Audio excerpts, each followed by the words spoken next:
Following Arikil's botched campaign into Ethiopia, Isma'il Pascha, leader of the Khedivates of Egypt, became determined to succeed in a second invasion. He needed this territory for Egyptian prestige boosting, economics, and to fulfill the great dream of a Nile River empire. Meanwhile, Yohannes was still very aware of the Egyptian threat looming over his realm, and was always ready to mobilize. He knew what was coming.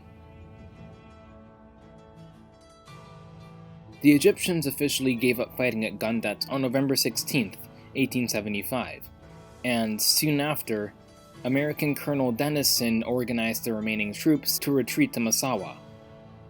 The loss at Gondet was simply not one that Isma'il Pascha was going to accept.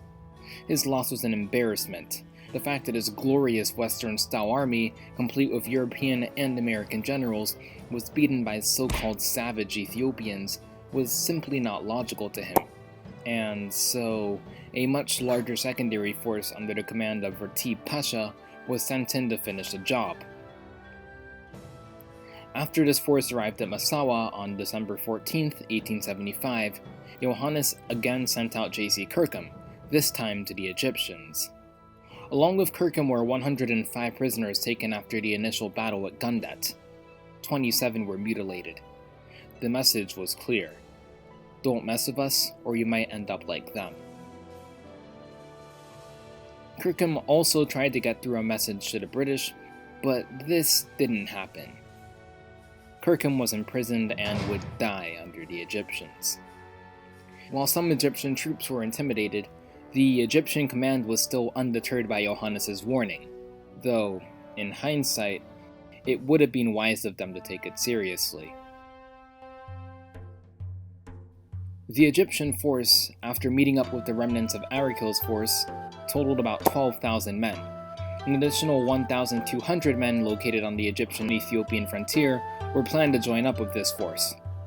This force's commander-in-chief would be Emperor Pascha, and it was accompanied by, among others, American General W. Loring and the Prince of Egypt, Hassan.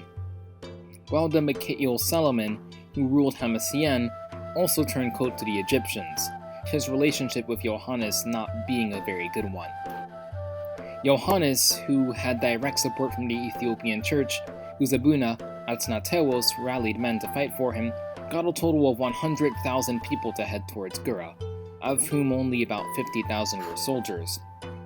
Along with the support of the Abuna, Atnatewos, Yohannes also enjoyed support from Shalaka Alula, who commanded the advance guard of the Ethiopian army. Due to the church's support for this battle, Ethiopians from across nearly the entire empire joined Yohannes' army, which they saw as defending Ethiopia from Muslim invasion. The Egyptian army was comprised of 9,600 infantry, 800 cavalry, nearly 500 artillerymen, and 150 workers, which, when supplemented with the remainder of Arikil's force, totaled 12,000 men. These 12,000 men would meet up with 1,200 troops on the Egyptian-Ethiopian frontier, as stated earlier. The infantry was largely equipped with Remington rifles, and artillery units utilized Krups. Like the Egyptian army, the Ethiopian army consisted of infantry, cavalry, and artillery units.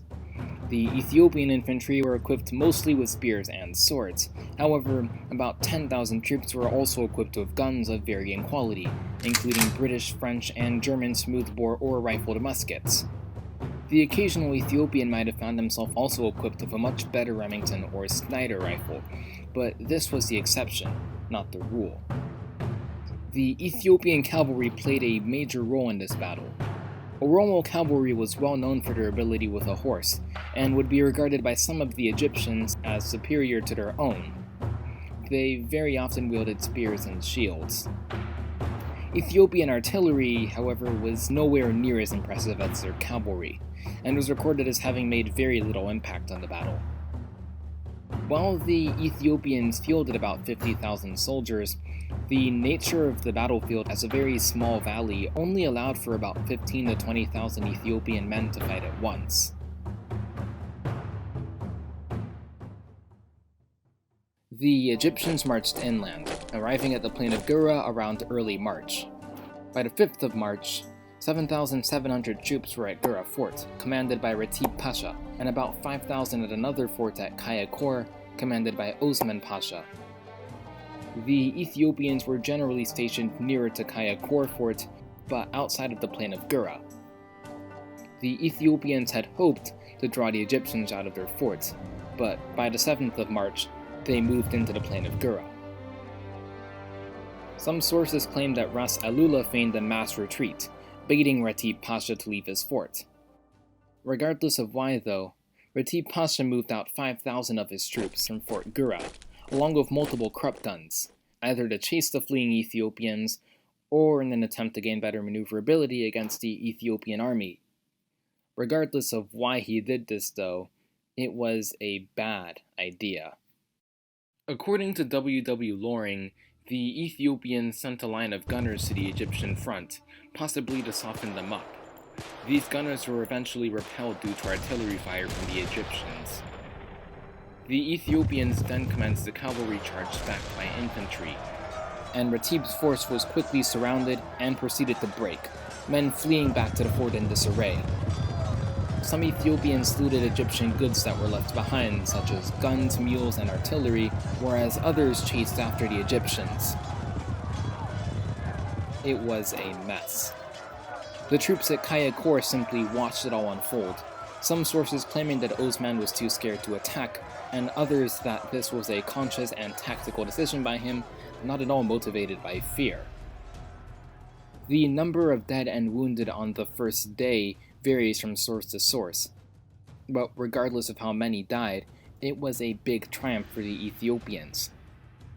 That night, Egyptian burial parties mutilated and burnt dead or wounded Ethiopians on the battlefield.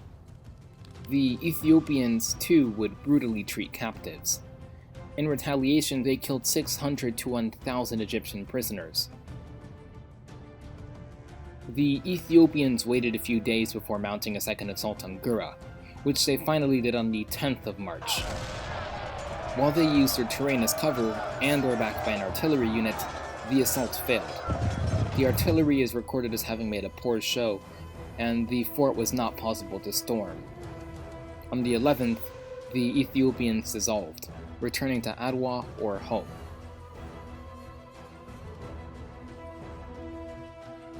The Ethiopians had made their point to the Egyptians. Sources on casualties vary. One source claiming that the total Egyptian death toll was 1,000, excluding prisoners, one that 2,500 were lost, another that both sides lost around 5,000, and one that claims that the Ethiopians only lost 1,900. This last one seems unlikely. Among the Ethiopian casualties were Shalaka Alula's brother, Basha Gabra Mariam, and the Abun of the Ethiopian Church, who would die to his injuries sustained in the battle later on. The Egyptians lost numerous officers in the onslaught, including a man named Rashid Pacha, who had stayed behind while many other officers fled during the initial Ethiopian assault. No other attempts were made by the Egyptians to conquer Ethiopia, and by late March, Yohannes again offered peace, which was this time accepted by Isma'il.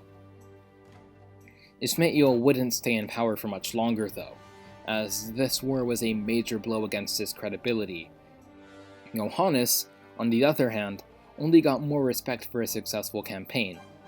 Not only this, but the campaign probably also helped establish Ethiopian nationalism to an extent, and certainly helped them militarily.